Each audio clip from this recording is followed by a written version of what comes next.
Imagina estar atrapado en un barco de madera, rodeado de agua salada hasta donde alcanza la vista, sin tierra firme en el horizonte, sin puertos donde abastecerse y con la bodega vacía. Así era la realidad de muchos piratas. Aunque los imaginamos como fieros saqueadores llenos de oro y ron, también eran náufragos voluntarios, atrapados durante meses en el mar, desafiando tormentas, enfermedades. Y lo peor de todo, el hambre. El romanticismo de la vida pirata se desvanece cuando te das cuenta de lo difícil que era mantenerse vivo a bordo. Pasar más de 6 meses sin tocar tierra significaba depender únicamente de lo que llevaban consigo, o de lo que podían conseguir. Pero, ¿cómo lograban sobrevivir sin comida fresca durante tanto tiempo? ¿Qué estrategias empleaban para no morir de inanición? La respuesta es una combinación de ingenio, resistencia y una tolerancia brutal al sufrimiento. Este no es un cuento de aventuras, es una lección de supervivencia extrema. Aquí comienza su historia. Primero, debemos entender que los piratas no eran improvisados. Aunque vivían al margen de la ley, sus barcos no eran un caos flotante. De hecho, muchas tripulaciones piratas estaban mejor organizadas que las marinas oficiales. Cuando zarpaban sabían que podrían pasar meses sin acceso a tierra, así que planeaban cuidadosamente el almacenamiento de provisiones. Uno de los elementos básicos en su dieta era el bizcocho naval, también llamado galleta de mar. Esta especie de pan duro estaba hecho de harina, agua y, a veces, sal. No llevaba levadura ni grasa, por lo que podía durar meses sin estropearse. No era sabroso, ni fácil de masticar, pero sí resistente al paso del tiempo. Algunos piratas lo ablandaban en agua o incluso en ron para poder comerlo, ya que con el tiempo se ponía tan duro que podía romper dientes. Además del bizcocho, almacenaban carne salada. Solían llevar barriles con carne de vaca o cerdo conservada en salmuera. Este método eliminaba gran parte de la humedad de la carne, impidiendo que se descompusiera. Sin embargo, después de semanas en el mar, la carne adquiría un sabor fuerte, casi rancio, y no era raro que provocara problemas intestinales, pero era mejor eso que morirse de hambre. También llevaban legumbres secas, como lentejas, guisantes o habas. Estos alimentos eran una buena fuente de energía y proteína vegetal, y se conservaban bien si estaban en lugares secos. Para cocinarlos, utilizaban grandes calderos colocados sobre hogueras protegidas por ladrillos o cajas metálicas para evitar incendios a bordo. El agua para hervir se tomaba de las reservas de lluvia o, en casos extremos, se destilaba a partir de agua salada, un proceso rudimentario que consumía mucho combustible y daba un resultado dudoso. El queso duro también formaba parte de las provisiones. Se trataba de quesos curados que podían soportar el calor y la humedad del mar sin pudrirse. Al igual que el bizcocho, su sabor empeoraba con el tiempo, pero aportaba grasas y algo de proteína. Pero incluso con toda esa planificación, las provisiones se terminaban o se echaban a perder por culpa del mojo, las ratas o las filtraciones de agua salada. Entonces empezaba la parte más dura, improvisar para no morir. Cuando ya no había comida almacenada, muchos piratas recurrían a la pesca. Usaban anzuelos improvisados con clavos doblados, huesos afilados o incluso trozos de metal. Como carnada, aprovechaban las sobras de comida o insectos capturados a bordo. En zonas tropicales, era posible pescar peces voladores, dorados o incluso tiburones pequeños. Estos últimos eran un manjar cuando no había nada más. Aunque su carne era correosa y difícil de cocinar, ofrecía alimento suficiente para varios días si se secaba al sol y se racionaba. A veces, también recogían algas flotantes o moluscos que se adherían al casco del barco. Aunque no eran muy nutritivos, estos elementos ayudaban a calmar el estómago vacío. En casos más extremos, los piratas atrapaban aves marinas que se posaban en los mástiles. Estas aves, como alcatraces o gaviotas, se capturaban con redes improvisadas o directamente a mano durante la noche. Otra fuente de comida eran los botines de otros barcos. Al abordar naves enemigas, los piratas no solo buscaban oro, sino alimentos. Cualquier barril de agua, saco de grano o trozo de carne seca era considerado más valioso que una moneda en mitad del océano. Saquear provisiones era tan importante como robar riquezas, porque significaba una semana más de vida. A pesar de todo, el cuerpo humano tiene límites. Durante los últimos meses de navegación, cuando ya no quedaba nada que comer, muchos piratas entraban en un estado de inanición progresiva. Perdían peso, fuerza y claridad mental. Algunos comenzaban a sufrir alucinaciones o ataques de agresividad por el hambre. Y en los casos más extremos, se ha documentado que se llegó al canibalismo. Aunque era un tabú, no era raro que si un tripulante moría, su cuerpo se cocinara y compartiera en secreto entre algunos miembros de la tripulación para sobrevivir unos días más. El agua también era un problema constante. Los barriles de agua dulce se acababan rápido, y si no llovía, no había forma de reabastecerse. Algunos piratas intentaban recolectar rocío por las mañanas, usando telas extendidas sobre las cubiertas para capturar la humedad. Otros destilaban agua salada con métodos rudimentarios, pero muchas veces el líquido obtenido no era seguro para beber. La deshidratación era muchas veces más letal que el hambre. Y, aún así, estos hombres seguían navegando, saqueando y sobreviviendo. No porque fueran invencibles, sino porque estaban dispuestos a soportar lo insoportable. Su resistencia no era una virtud, sino una necesidad brutal. Lo que más sorprende es que muchos de ellos volvían a embarcar una y otra vez, sabiendo que los esperaban meses de miseria. Porque para ellos, el mar ofrecía algo que no encontraban en tierra firme: libertad absoluta, aunque costara la vida. La vida a bordo se convertía en una batalla constante contra el hambre, la sed y la desesperación. Pero había algo aún más temido por los piratas que la falta de comida: las enfermedades que venían justo después. Una dieta limitada, carente de nutrientes esenciales, abría las puertas a males silenciosos que arrasaban con las tripulaciones más rápido que un cañonazo. Uno de los enemigos más temidos era el escorbuto, una enfermedad provocada por la falta de vitamina C. Al principio solo parecía una debilidad pasajera: fatiga, encías inflamadas, dolor en las articulaciones. Pero con el tiempo, los dientes comenzaban a caerse, las heridas no sanaban y los músculos se debilitaban hasta que el cuerpo se rendía. El escorbuto mató a más marineros que todas las tormentas del Caribe juntas. Para combatirlo, los piratas empezaron a experimentar. Algunos almacenaban limones o naranjas secas, pero estas frutas duraban poco tiempo. Otros probaban con hojas verdes que encontraban en islas o en barcos capturados, aunque el conocimiento sobre nutrientes era limitado. Otra plaga común era la disentería, causada por beber agua contaminada.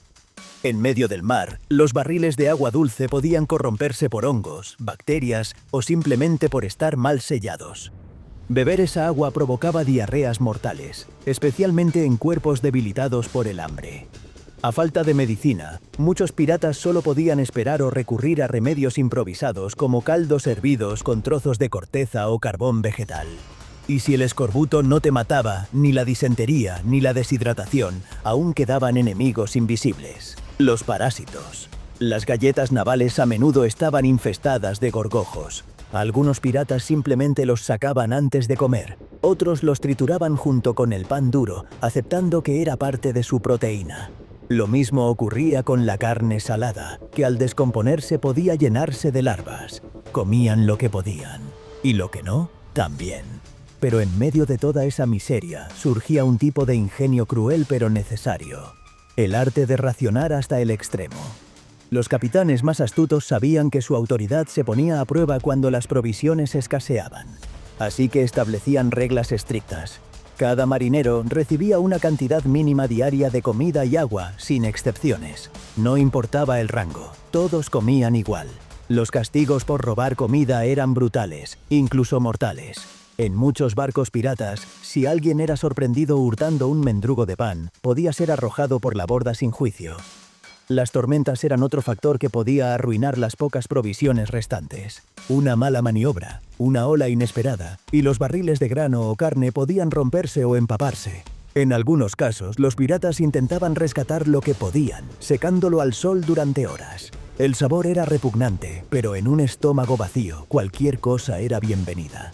Y en medio de todo esto, había algo que nunca faltaba a bordo: el ron. Aunque suene contradictorio, muchas veces el ron salvó vidas, no por sus propiedades mágicas, sino porque en ausencia de agua potable, beber alcohol diluido con agua contaminada ayudaba a matar algunas bacterias. Además, mantenía el ánimo de la tripulación. Un trago podía aliviar el dolor, el hambre y el miedo, aunque solo fuera por unas horas. Pero el abuso también traía sus propias consecuencias: peleas internas, decisiones estúpidas, hombres cayendo por la borda en plena noche. Algunos capitanes más organizados, como Barbanegra o Henry Morgan, creaban reservas de emergencia ocultas. Escondían barriles de arroz, ron o galleta seca en compartimentos secretos del barco. Solo se accedía a ellos en caso de extrema necesidad. Esta estrategia no solo salvaba vidas, sino que también reforzaba el control del capitán. Era quien decidía cuándo abrir los últimos recursos y quién merecía vivir un día más. En casos desesperados, algunos piratas se arriesgaban a desembarcar en islas inhabitadas o desconocidas. Estas expediciones eran peligrosas. No sabían si encontrarían agua, frutas comestibles o tribus hostiles, pero la necesidad los obligaba a intentarlo. Cuando lograban encontrar cocos, raíces, cangrejos o incluso iguanas, regresaban al barco como héroes. Esos pequeños festines se celebraban como si fueran banquetes reales. También existía una estrategia más drástica y peligrosa: el secuestro de barcos mercantes cargados con provisiones. A diferencia de los galeones de oro, estos navíos eran más pequeños, más lentos y menos defendidos.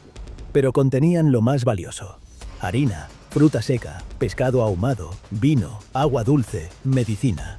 Al capturarlos, no solo se abastecían, sino que también podían intercambiar tripulantes si los suyos estaban enfermos o muertos.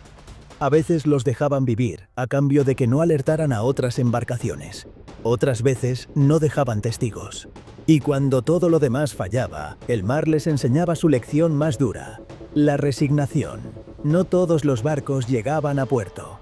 Algunos desaparecían sin dejar rastro. Otros llegaban con apenas media tripulación, cubierta de huesos, tosiendo sangre, con la piel pegada al esqueleto. Los que sobrevivían se convertían en leyenda, no por sus batallas o sus tesoros, sino por haber desafiado lo indomable y seguir vivos. Pese a todo esto, había algo que mantenía viva a la mayoría: la esperanza de saqueo. Cada día sin comida era un día más cerca de encontrar una presa rica. Esa esperanza, ese deseo de botín, mantenía la moral por encima del hambre. En muchos casos, era la única motivación que quedaba. Porque si lograban abordar un barco español o portugués, no solo habría oro, habría pan, carne, frutas exóticas y agua dulce. Un festín, aunque durara solo unos días, era suficiente para seguir remando hacia la próxima batalla. Lo increíble es que muchas veces, después de sobrevivir a estas travesías, los piratas regresaban a tierra, descansaban un par de semanas y volvían a zarpar. Nadie los obligaba, lo hacían porque no sabían vivir de otra forma. El mar era su casa, su tumba y su gloria. Y así, sin cartas náuticas precisas, sin refrigeración, sin ayuda médica, sin rutas seguras, estos hombres lograban sobrevivir 6 meses en el océano. Todo a cambio de una promesa: un día quizá vivirían como reyes. Pero mientras tanto, resistir era la única victoria. Para entender cómo los piratas podían resistir tantos meses en el mar, debemos mirar más allá de sus tácticas de saqueo o de sus reservas ocultas. Su verdadera arma secreta era la adaptabilidad. A diferencia de las armadas reales, encorsetadas por normas estrictas, los piratas eran caóticos, sí, pero también increíblemente flexibles. Sabían improvisar con lo que tenían. Un pedazo de vela podía convertirse en un filtro para el agua. Una tabla rota servía como bandeja para secar carne al sol. Cada elemento a bordo tenía un segundo y un tercer uso, incluso los huesos de los animales que cazaban en tierra. Uno de los recursos más insólitos que aprovechaban era la recolección de algas. Aunque muchas eran incomestibles o causaban náuseas, algunas especies eran ricas en yodo, hierro y minerales. Los marineros las hervían o las secaban para comerlas como si fueran finas tiras de cuero. Además, les ayudaban a mantener el tránsito intestinal y a reducir el riesgo de escorbuto. Las algas eran uno de los pocos alimentos renovables que el mar les ofrecía. Cuando las condiciones lo permitían, también lanzaban líneas de pesca improvisadas por la borda. A falta de carnada, usaban trozos de tela empapados en grasa, pequeños huesos o incluso fragmentos de comida en mal estado. Lo sorprendente es que, en muchas ocasiones, sí pescaban, desde pequeños peces hasta tiburones. Y aunque el pescado fresco era un lujo, prepararlo sin sal ni condimentos podía resultar igual de desagradable. Aún así, lo comían con ansias, crudo si no había leña o fuego. El riesgo de intoxicación era alto, pero menor que el de morir de hambre. Los piratas también aprendían observando a otras culturas. Algunos se inspiraban en los métodos de los nativos caribeños o africanos, quienes sabían aprovechar los frutos del mar como erizos, moluscos o caracoles.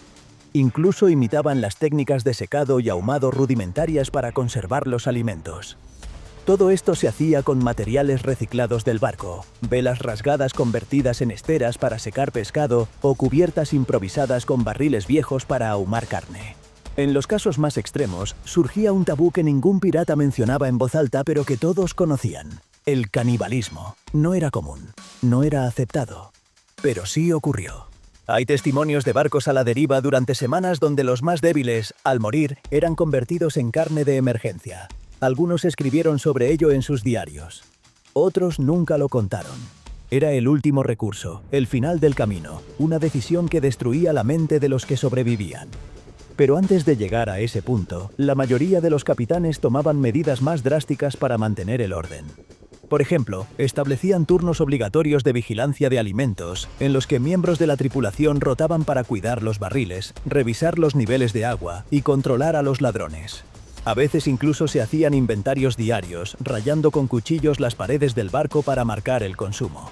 La disciplina era la diferencia entre la vida y la muerte. Cuando la tensión aumentaba demasiado, el capitán podía tomar otra decisión: abandonar la ruta planificada y buscar tierra firme, aunque eso significara desviarse semanas de su objetivo.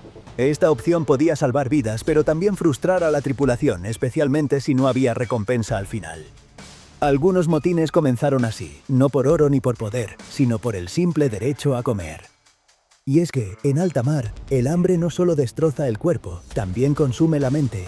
Muchos marineros empezaban a alucinar después de días sin alimento. Veían islas que no existían, escuchaban voces en las olas, creían oler manjares que no estaban allí.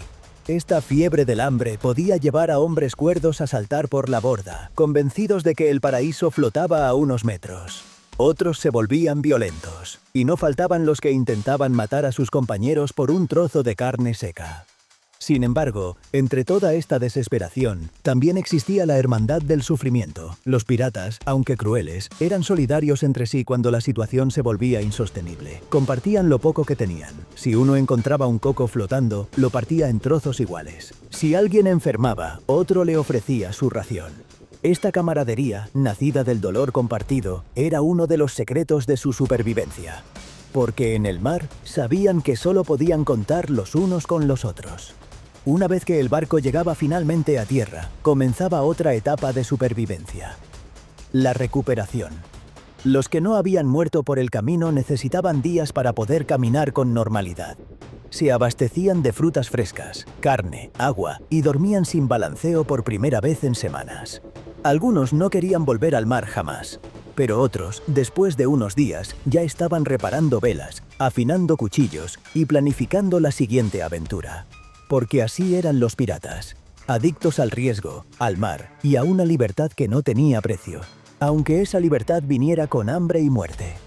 En última instancia, lo que permitía a los piratas sobrevivir no eran solo las técnicas de conservación ni los alimentos improvisados. Era una mezcla de resiliencia brutal, ingenio salvaje y una voluntad feroz de no rendirse. A diferencia de los soldados de las armadas reales, ellos no luchaban por un rey. Luchaban por sí mismos, por sus hermanos, por el próximo saqueo, por una vida sin cadenas. Y en esa lucha diaria, el hambre era solo un enemigo más que estaban dispuestos a enfrentar y vencer. Así, con estómagos vacíos pero espíritus encendidos, los piratas navegaban más allá de los límites de la resistencia humana. 6 meses en el mar no eran una condena. Eran la prueba definitiva de que la libertad no se mendiga. Se conquista, aunque sea con las uñas, el hambre y la rabia.